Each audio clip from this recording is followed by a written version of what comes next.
Sa kasalukuyang November 2025, ang Harrison Plaza ay kasalukuyang nasa ilalim ng malawakang redevelopment ng SM Prime Holdings at inaasahang magbubukas sa publiko bilang SM City Harrison sa taong 2027. Ito ay magiging isang mixed-use complex na nangangahulugang magkakaroon ito ng shopping center, mga residential tower, at posibleng iba pang mga lifestyle zone. At bago natin ituloy, kung ikaw ay bago pa lang sa aking YouTube channel ay huwag kalimutan mag-subscribe at i-click na rin ang bell icon para lagi kang updated sa mga bago kong upload video. Ayon sa SM Supermalls, ang bagong mall ay magtatampok ng open-air promenades, lifestyle zones at sustainable features. Inaasahan itong maging isang flagship mall na may world-class na disenyo, katulad ng The Podium. Matatagpuan pa rin ito sa orihinal na lokasyon sa pagitan ng Harrison Avenue at Pablo Ocampo Street sa Malati, Maynila. Ang proyektong ito ay bahagi ng mas malaking 150 bilyong pesos capital expenditure plan ng SM Prime na magbukas ng isang flagship mall taon-taon mula 2026 hanggang 2030.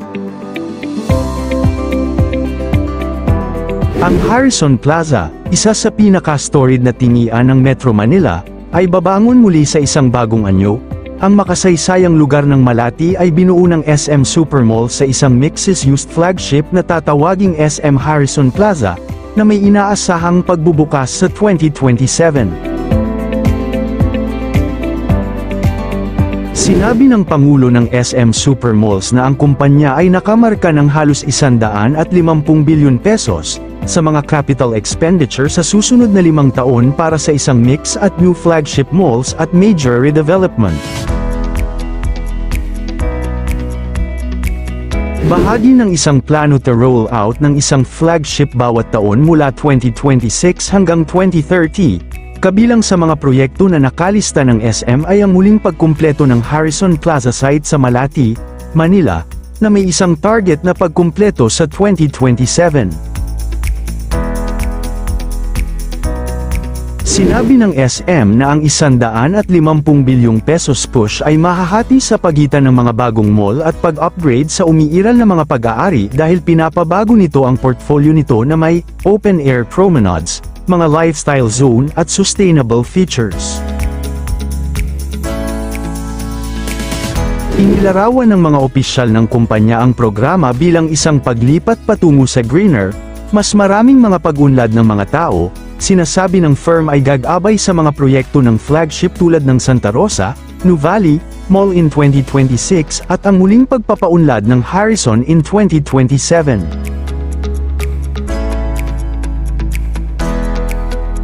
Sa yugtong ito ang SM ay hindi na i-publish ng isang buong pampublikong plano ng master para sa site ng Malati. Ngunit ang mga lokal na saklaw at mga briefing ng kumpanya ay nagpapahiwatig na ang proyekto ay magiging isang halo-halong paggamit ng komplikadong pagsasama ng mga elemento ng tingian at pamumuhay na naaayon sa punong konsepto ng kumpanya.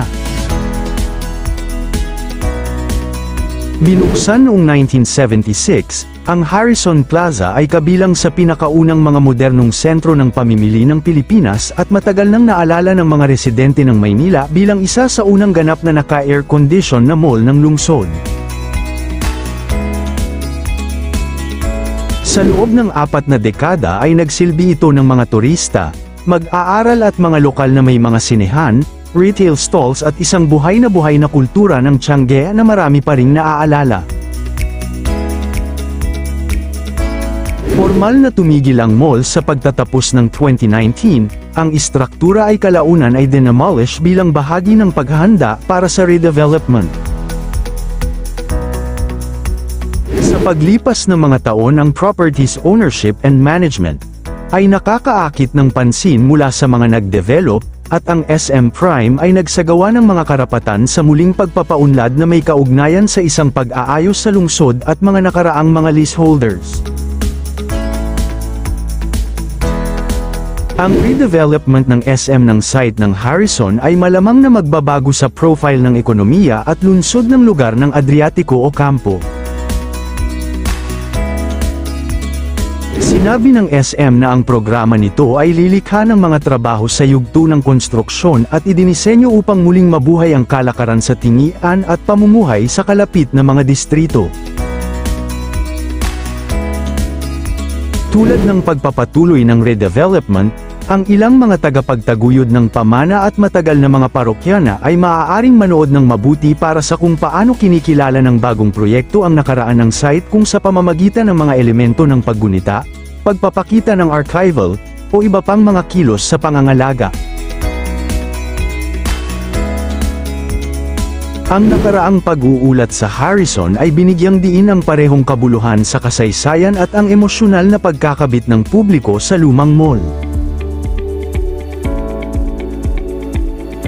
Sa pagitan ng 2026 at 2030, magbubukas ang SM ng 5 malalaking flagship mall, kabilang ang SM Santa Rosa 2026, SM Harrison Plaza sa Maynila 2027, SM Malolos 2028, SM Cavite 2029, at ang ika-100 mall nito sa Bay Area, Pasay 2030. Bukod sa bagong mga mall, plano rin ng SM na i-modernize ang mga kasalukuyang mall nila at gawing mas experience-driven ang mga ito sa pamamagitan ng pagdaragdag ng mga green space, lifestyle zones, at sustainability features.